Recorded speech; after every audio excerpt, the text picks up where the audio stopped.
오늘은 많은 어르신들이 겪고 계신 알레르기에 대해 자세히 말씀드릴게요. 알레르기가 뭔지, 왜 생기는지, 그리고 어떻게 검사하고 치료하는지까지 차근차근 함께 알아보도록 해요. 먼저 알레르기가 도대체 무엇인지부터 살펴볼게요. 우리 몸 안에는 나쁜 세균이나 바이러스로부터 몸을 지켜주는 면역계라는 방어 시스템이 있어요.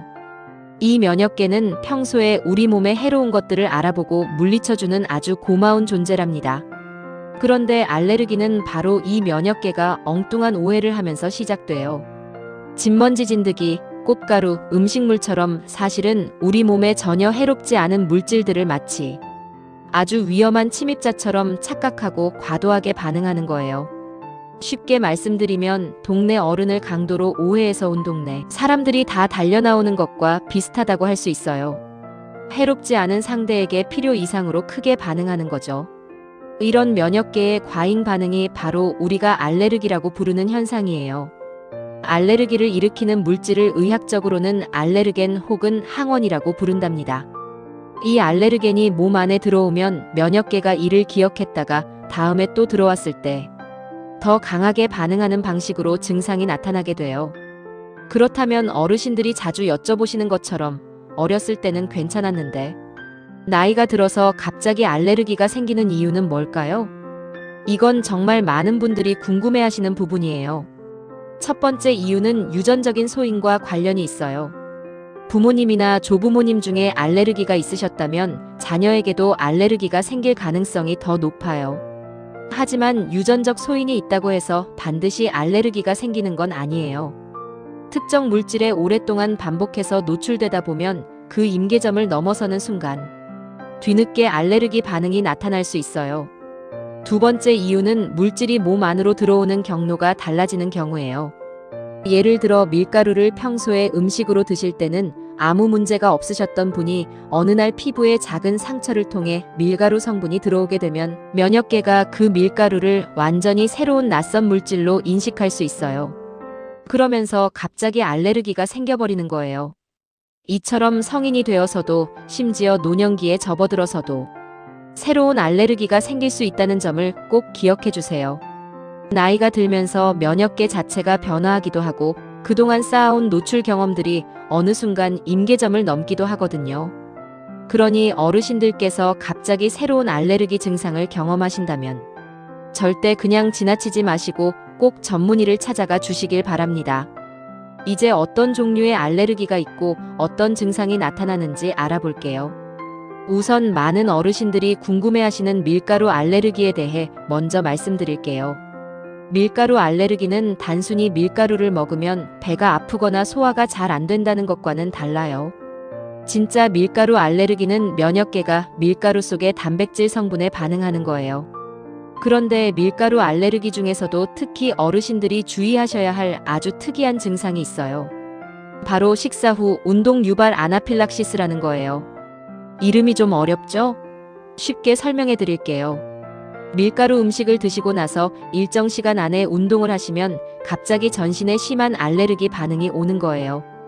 가령 국수나 빵을 드시고 나서 빠르게 걷기 운동이나 등산을 하셨다가 갑자기 두드러기가 온몸에 나고 숨이 막히거나 심하면 쇼크가 오는 경우가 있을 수 있어요. 밀가루만 먹었을 때는 아무 증상이 없고 운동만 했을 때도 아무 증상이 없는데 두 가지가 합쳐지면 심각한 반응이 나타나는 거예요. 그러니 어르신들께서 밀가루 음식을 드신 날에는 바로 격렬한 운동을 하시는 것보다 최소 2~3시간 정도 충분히 쉬셨다가 운동을 시작하시는 게 안전해요. 이전에 이런 경험을 하신 적이 있으신 어르신들은 꼭 알레르기 전문의를 찾아가 정확한 검사를 받아보시길 권해드려요. 다음으로 아나필락시스에 대해 말씀드릴게요. 아나필락시스는 알레르기 반응 중에서 가장 심각하고 위험한 형태예요. 생명을 직접 위협할 수 있는 응급 상황이기 때문에 꼭 알아두셔야 해요. 아나필락시스는 아주 적은 양의 알레르겐에도 전신에서 폭발적인 반응이 일어나는 거예요.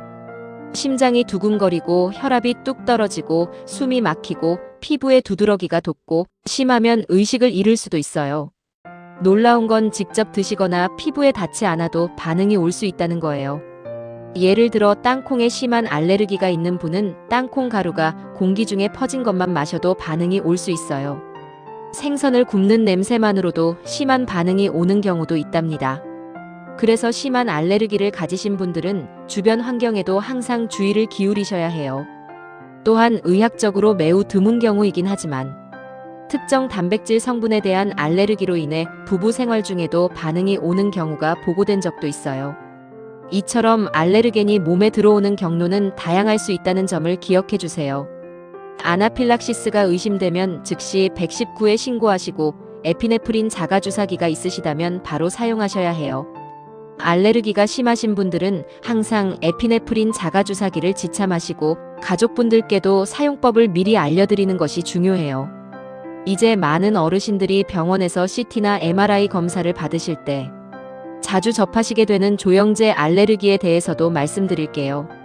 조영제는 혈관이나 장기를 더 선명하게 보이게 하기 위해 검사할 때 주사로 맞는 약품이에요. 이 조영제에도 알레르기 반응이 생길 수 있어요. 특히 주의하셔야 할 점은 처음에 조영제를 맞았을 때는 아무 문제가 없었더라도 반복해서 맞다 보면 면역 반응이 형성되어 나중에 알레르기가 생길 수 있다는 거예요. 그래서 조영제 검사 전에 의료진이 이전에 알레르기 반응이 있었는지 꼭 물어보는 거예요.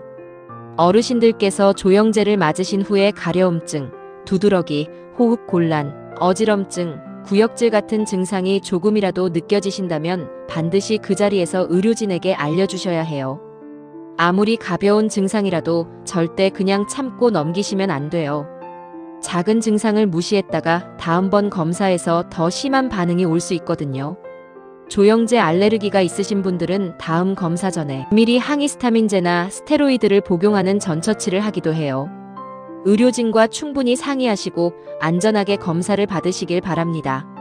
이 밖에도 어르신들께서 흔히 경험하시는 알레르기 질환들이 여러 가지 있어요. 알레르기 비염은 코가 막히고 콧물이 줄줄 흐르며 재채기가 나고 눈이 가려운 증상이 나타나는 질환이에요.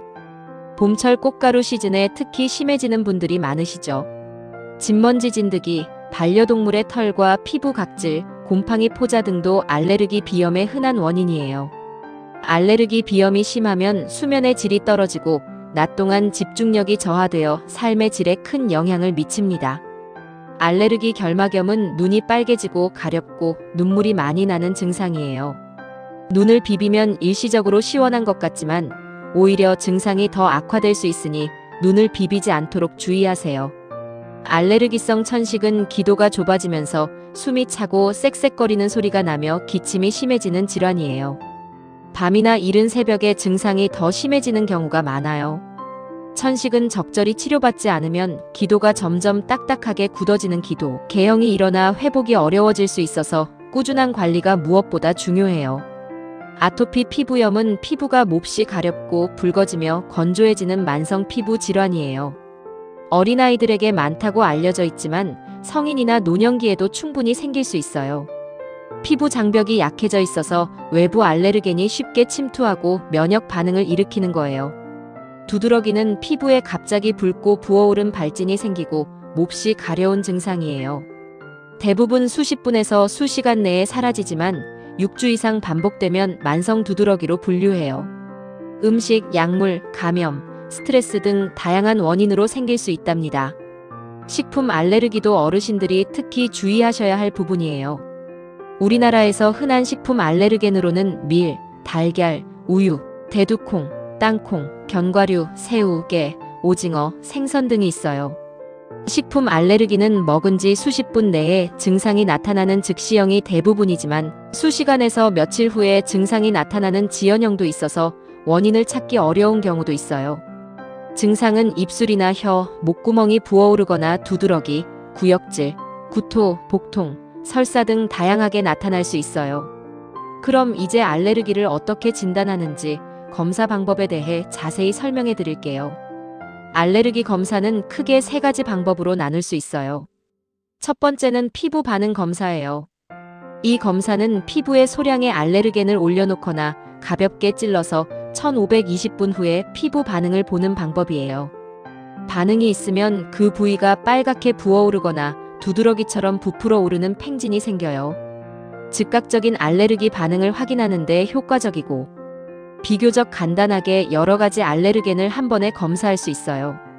단 심한 알레르기가 있으신 분들은 검사 중에도 반응이 올 수 있기 때문에 반드시 전문 의료기관에서 받으셔야 해요.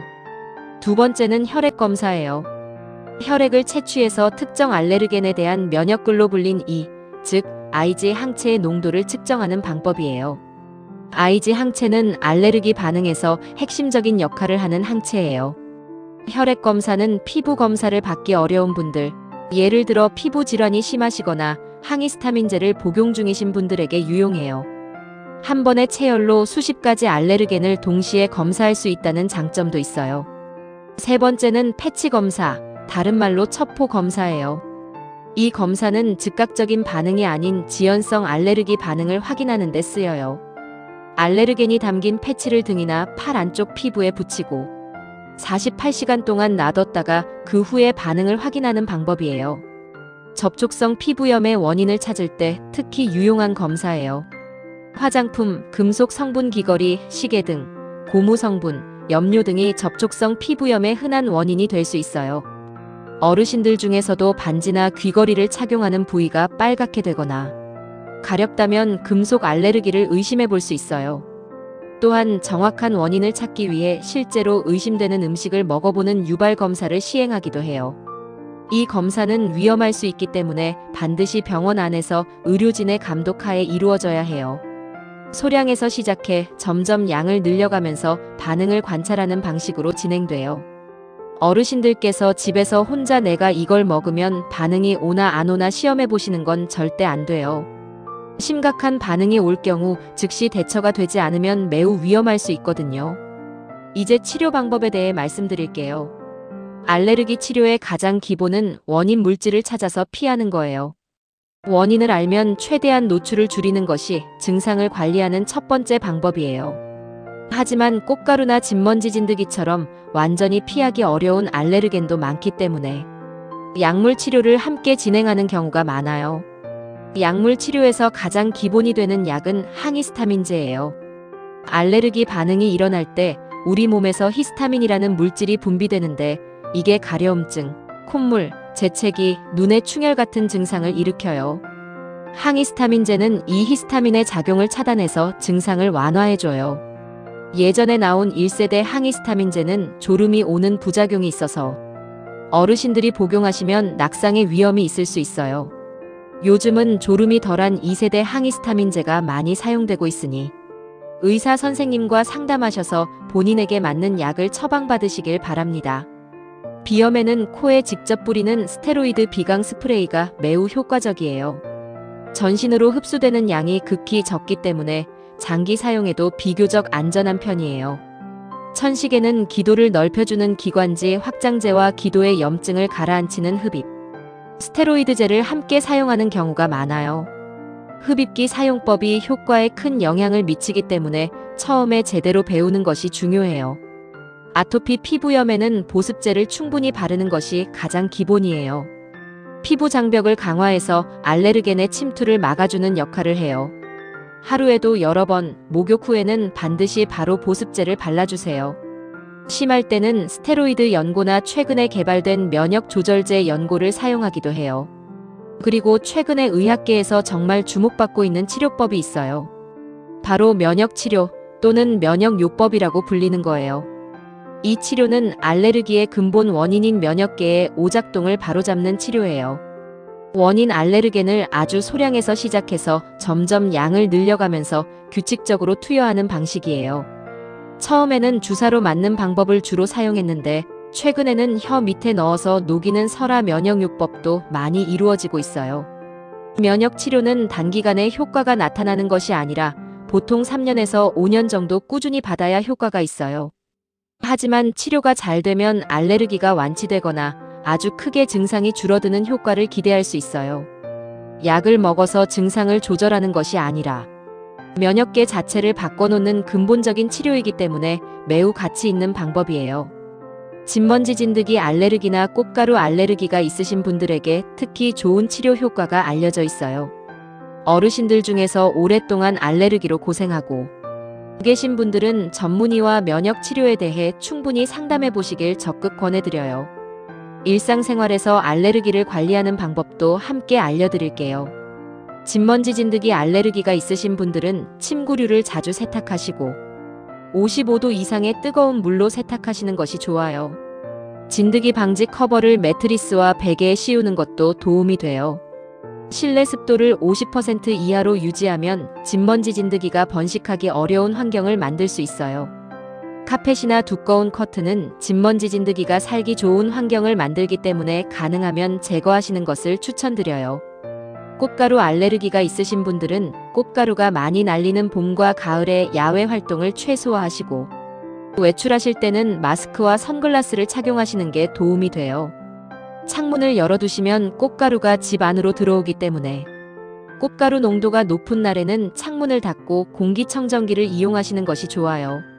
외출 후에는 옷을 바로 세탁하시고 샤워를 하셔서 몸에 붙은 꽃가루를 제거하세요. 음식 알레르기가 있으신 분들은 식품 성분표를 꼼꼼히 확인하는 습관을 들이셔야 해요.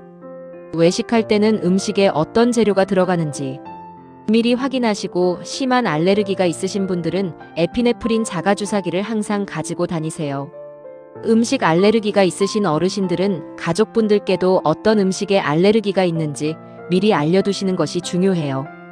응급 상황이 생겼을 때 주변 사람들이 빠르게 도움을 드릴 수 있거든요.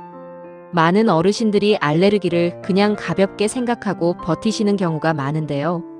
알레르기는 당장 생명을 위협하는 심각한 상황이 아닌 경증인 경우가 많아요. 하지만 만성적인 알레르기 증상은 수면 장애를 일으키고 일상적인 활동을 방해하며 심리적인 스트레스까지 가져와서 삶의 질을 아주 크게 떨어뜨릴 수 있어요. 코가 항상 막혀서 숨쉬기 불편하고 눈이 가렵고 피부가 가려워서 잠을 제대로 못 주무신다면 얼마나 힘드시겠어요? 그리고 가끔 아나필락시스처럼 생명을 위협하는 심각한 반응이 갑작스럽게 나타날 수도 있기 때문에 안일하게 생각하시면 안 돼요. 알레르기는 방치하면 증상이 점점 심해지는 경우도 있어요. 천식의 경우 치료받지 않고 방치하면 기도에 비가역적인 변화가 생겨 회복이 더욱 어려워질 수 있어요. 그러니 어르신들, 알레르기 증상이 있으시다면 참고 넘기지 마시고 꼭 알레르기 전문의나 내과, 이비인후과, 피부과 등 관련 전문의를 찾아가 주세요. 정확한 원인을 찾아서 체계적으로 관리하고 치료받으시면 훨씬 더 편안하고 건강한 일상을 보내실 수 있어요. 오늘 말씀드린 내용을 정리해드리면 알레르기는 면역계가 무해한 물질을 유해한 것으로 잘못 인식해서 생기는 과민 반응이에요. 나이가 들어서도 새로운 알레르기가 생길 수 있으니 새로운 증상이 나타나면 꼭 병원을 찾아주세요. 밀가루 알레르기는 식사 후 운동과 함께 심각한 증상을 일으킬 수 있으니 주의하시고 아나필락시스는 즉각적인 응급 처치가 필요한 매우 위험한 상황이에요. 조영제 검사 후 어떤 이상 증상이라도 생기면 반드시 의료진에게 알려주세요. 검사는 피부 반응 검사, 혈액 검사, 패치 검사 등 여러 방법이 있고 치료는 원인 물질 회피, 약물 치료, 그리고 근본적인 치료인 면역요법까지 다양하게 이루어져요. 여러분의 건강한 노후를 위해 알레르기 절대 그냥 참지 마시고 전문의와 함께 꼭 해결해 나가시길 바랍니다. 오늘도 건강하고 행복한 하루 보내세요, 어르신들.